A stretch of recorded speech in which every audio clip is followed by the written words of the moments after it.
ATB, welcome to Neversea. I don't know how many times you've been to Romania, but a lot of times. Oh, that's true, yeah. Yes, and I'd like you to tell us what you think about Romania in 3 different words, just 3 words. 3 words. For me, it's like crazy, thankful, and best crowd. Oh no, that's 4 words or whatever, you know. But it's hard to describe it in 3 words because these people mean so much for me. Because I've been here thousands of times, and that's for a reason. Because I always get, you're so warm, when it comes to personality, and when it comes to music, I can play whatever I want. We have the same taste, so I'm really thankful for that. But it's your first time at Neversea, and I've seen that you've been here quite a while. I know that you haven't been on stage yet, but did you get a feel of the crowd? What do you feel? What if not? Just look behind you. Exactly. Exactly. I always get a feel of the crowd like 10 minutes before when I'm coming on stage. I try to look into the people, into the faces of the people. It's not good to see them from far, I need to see the faces. That's very important for me to get into what I'm playing, whatever, So, of course, it's very, very extreme when you see this sea of people. It's always fantastic. But in the end, I always try to see everybody as individuals. So whenever you play in front of a big crowd, it's just an individual because there's one guy, one girl, whatever. And that's very important for me to satisfy everybody, to get out what I want to tell them. Did it ever happen to you during those 10 minutes before you start and you look at the crowd? Did it ever happen to you to completely change what you're about to play? Of course, a lot of times, A rule for me is mostly when we are arriving at a venue, whatever, it's like I need to be there 1 hour before. First, I hear the music in the background and I hear the reactions of the people, and then I need some 10-20 minutes before seeing the people and study them. When I started as a DJ, I started to study people in the club. Even before I started being a DJ, I always just watch the people, how they react on different things in the music. And I always love to study the people, how they react on several things. And so that's the same now when I'm an artist. I went on stage and I study what's going on there. And sometimes the set is changing extremely. I never prepare before, and I don't have a pre-recorded set or something like this. I would even more stop being a DJ than playing recorded sets. That's very important for me. Do you have any other recollections of any other artists that were jamming to your music and posted and made you happy?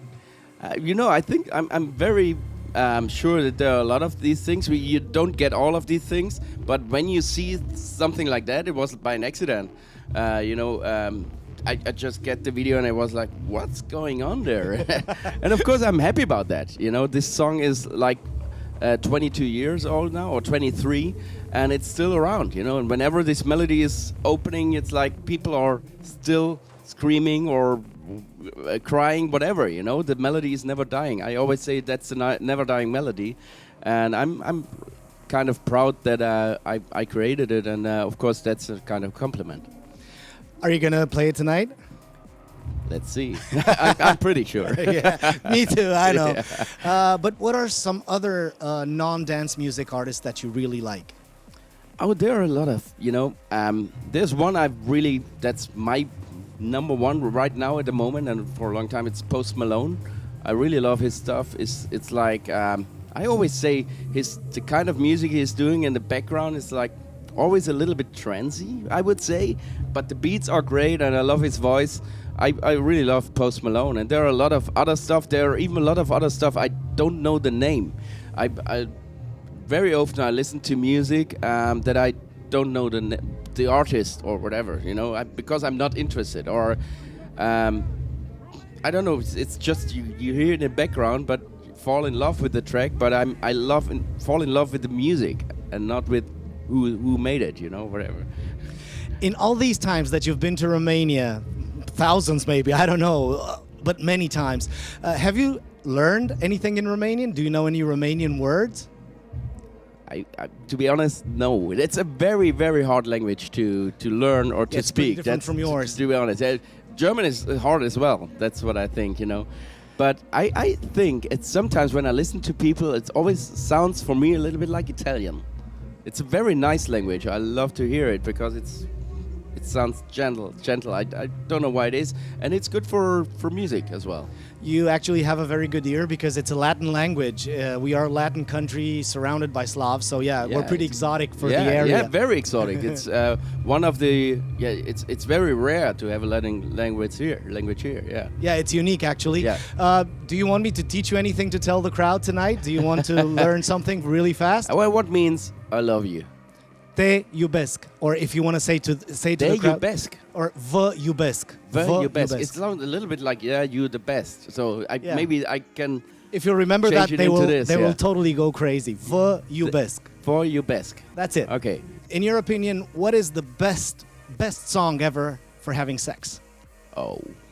Oh.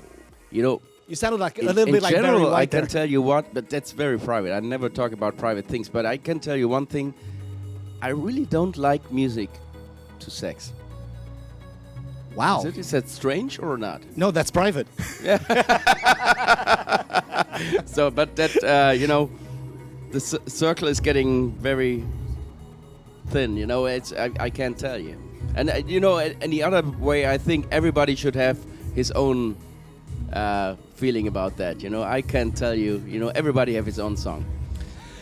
People say that it's very hard to be successful, but what most people don't know that once you are successful, it's even harder to stay successful. What's your secret? How do you still put out music that people really love? I think it's for me personally, it's kind of easy because I'm just doing what I love, and I have the advantage. That's how I think about it. I have the advantage that I have a music taste that a lot of people have. So when you doing music that you like, and in the end you are in luck that the other people love it as well, that's the good thing about it.